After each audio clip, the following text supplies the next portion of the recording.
नमस्कार. ट्रेडिंगच्या दुनियेबद्दल जेव्हा आपण विचार करतो तेव्हा आपल्याला प्रामुख्याने दोन गट दिसतात. एकीकडे असे लोक आहेत जे चार्ट्सना एका कलेसारखं बघतात, तर दुसरीकडे असे आहेत जे डेटा आणि अल्गोरिदमलाच सगळं काही मानतात. पण यशस्वी होण्याचा खरा मार्ग नेमका कोणता? चला तर मग या स्रोतांच्या आधारे आपण या कोड्याचं उत्तर शोधण्याचा प्रयत्न करूया. असं वाटणं खूपच स्वाभाविक आहे. अनेक ट्रेडर्सना असंच वाटतं की मार्केटची रचनाच अशी काहीतरी केली आहे की ती त्यांना नेहमी एक पाऊल पुढे टाकून हरवते. आणि ह्यामागे एक खास कारण आहे. या परिस्थितीला म्हणतात ट्रॅप ट्रेडर, म्हणजेच सापळ्यात अडकलेला ट्रेडर. आणि ही एक अत्यंत निराशाजनक स्थिती आहे. विचार करा, आपलं विश्लेषण अगदी बरोबर होतं, पण तरीही आपण तोट्यात बाहेर पडतो आणि मग मार्केट आपल्या टार्गेटच्या दिशेने धावतं. या समस्येवर मात करायची कशी? बरं, काही जण म्हणतात की याचं उत्तर चार्ट्समध्ये दडलेलं आहे. चला तर मग पहिल्या दृष्टिकोनाकडे वळूया. ट्रेडिंग ही एक कला आहे. या विचारानुसार अनुभव, आपली सहज प्रवृत्ती आणि मार्केटच्या भावना समजून घेण्याला खूप महत्त्व दिलं जातं. द कॅन्डलस्टिक ट्रेडिंग बायबलमधलं हे वाक्य या दृष्टिकोनाचं अगदी अचूक वर्णन करतं. याचा अर्थ असा की प्रत्येक कॅन्डलस्टिक बाजाराची एक गोष्ट सांगत असते, आणि जर ती भाषा आपल्याला समजली की बाजाराची पुढची चाल ओळखणं सोपं होतं. आता या भाषेचं एक उदाहरण बघूया. हा आहे ग्रेव्हस्टोन डोजी.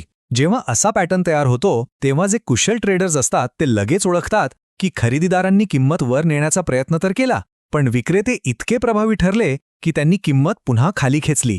हा बाजारातील शक्तीच्या बदलाचा एक अगदी स्पष्ट संकेत आहे. म्हणजे थोडक्यात हा जो प्राइस ॲक्शन ट्रेडिंगचा दृष्टिकोन आहे ना, तो पूर्णपणे मानवी कौशल्यावर अवलंबून आहे. यात बाजाराची मानसिकता समजून घेणं, अनुभवातून विकसित झालेले पॅटर्न ओळखणं आणि आल ब्रुक्स सारख्या तज्ज्ञांकडून शिकणं यावर भर दिला जातो. पण थांबा, जर भावनाच समस्येचं मूळ असेल तर? आणि इथेच दुसरा दृष्टिकोन समोर येतो. एक असा मार्ग जो मानवी भावनांना या समीकरणातून पूर्णपणे काढून टाकतो आणि फक्त डेटावर विश्वास ठेवतो.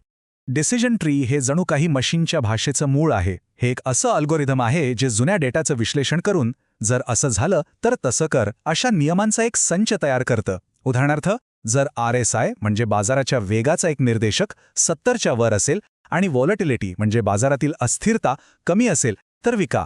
भावनांना 0 वाव.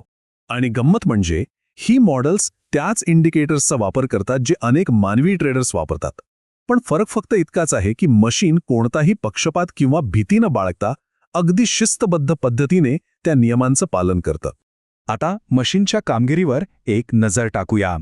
डावीकडच्या चार्टमध्ये दिसेल की अल्गोरिदमचा परतावा बेंचमार्कपेक्षा थोडा कमी आहे, पण खरा खेळ आहे उजवीकडच्या चार्टमध्ये. इथे जेव्हा आपण जोखीम म्हणजेच व्होलॅटिलिटी लक्षात घेऊन परतावा पाहतो तेव्हा अल्गोरिदमची कामगिरी खूपच सरस दिसते. याचा सरळ अर्थ असा की मशीन कमी जोखीमेत अधिक स्थिर परतावा मिळवून देते. तर आपल्यासमोर दोन तगडे स्पर्धक आहेत. एक जो बाजाराच्या भावना वाचतो आणि दुसरा जो फक्त डेटाचा ऐकतो. या लढाईत विजेता कोण ठरणार? पण काय होईल जर मी म्हटलं की खरा मुद्दा जिंकण्याचा किंवा हारण्याचा नाहीच आहे? कदाचित यशाची गुरुकिल्ली चार्ट पॅटर्न किंवा अल्गोरिदममध्ये नाहीच, तर कुठेतरी वेगळ्याच ठिकाणी दडलेली आहे. चला पुढे जाऊया आणि तो तिसरा घटक बघूया जो कला आणि विज्ञान या दोन्हींपेक्षा कितीतरी जास्त महत्त्वाचा आहे, आणि तो म्हणजे रिस्क मॅनेजमेंट. हा चार्ट बघा, सगळं काही स्पष्ट होईल. समजा की तुमचे 10 पैकी फक्त 4 ट्रेड जिंकले जातात, म्हणजे तुमचा विन रेट आहे 40%. आता जर प्रत्येक जिंकलेल्या ट्रेडमध्ये जेवढे कमावले तेवढेच हरलेल्या ट्रेडमध्ये गमावले तर निव्वळ तोटाच होणार. पण इथेच खरी जादू आहे. जर जिंकताना गमावलेल्या रकमेच्या दुप्पट कमावले म्हणजे 1:2 रिस्क रिवॉर्ड ठेवला तर 40% विन रेट असूनही तुम्ही निव्वळ फायद्यात राहता. हा आकडा 1-2 हा लक्षात ठेवायलाच हवा. प्रत्येक ट्रेडमध्ये गमावण्याच्या शक्यतेपेक्षा किमान दुप्पट कमावण्याचं ध्येय ठेवणं हा ट्रेडिंगचा निकाल बदलण्याचा सर्वात सोपा आणि प्रभावी मार्ग आहे. ही आहे गणिताची ताकद. आणि हेच तर खरंच सार आहे. ट्रेडिंग हा काही भविष्य वर्तवण्याचा खेळ नाहीये, तर तो संभाव्यतेचा खेळ आहे. प्रत्येक वेळी बरोबर असणं महत्त्वाचं नाही, पण जेव्हा तुम्ही बरोबर असाल तेव्हा जास्त कमावणं आणि चुकत असाल तेव्हा कमी गमावणं हे जास्त महत्त्वाचं आहे. तर या संपूर्ण विश्लेषणातून आपण काय शिकलो?